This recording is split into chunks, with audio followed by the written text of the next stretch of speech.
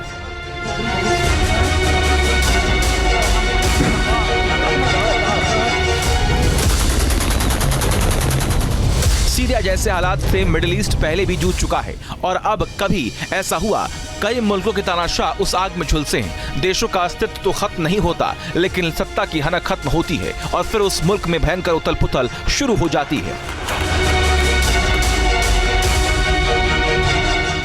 Iran, Lebanon, Iraq, Yemen, फिलिस्तीन, middle east के इस नक्शे को गौर से देख लीजिए। सीरिया के असद की सत्ता के जाने के बाद पूरी दुनिया में अगले मुल्क को लेकर चर्चा छिड़ चुकी है। विद्रोह की छोटी चिंगारी कभी भी भड़ककर सत्ता बदलाव के लिए शोलों में तब्दील हो सकती है। लेबनान में हिजबुल्ला, यमन में हूती विद्रोहियों और फिलिस्तीन में हमास ईरान समर्थित एक्सिस ऑफ रेजिस्टेंस यानी प्रतिरोध की धुरी का हिस्सा है, जिसका मकसद मिडिल ईस्ट में इजराइल को नक्शे से मिटा देना और अमेरिका के हाथ पांव बांध देना। लेकिन सीरिया में असद की सत्ता समाप्ति से न सिर्फ इस गठजोड़ के खत्म होने के आसार पैदा हो गए, बल्कि इन मुल्कों में मौजूद इनके समर्थकों के ऊपर भी खतरा मंडरा रहा है। Team news nation. News nation अब व्हाट्सएप पर खबरों की ताजा अपडेट के लिए न्यूज नेशन के इस QR कोड को स्कैन करें।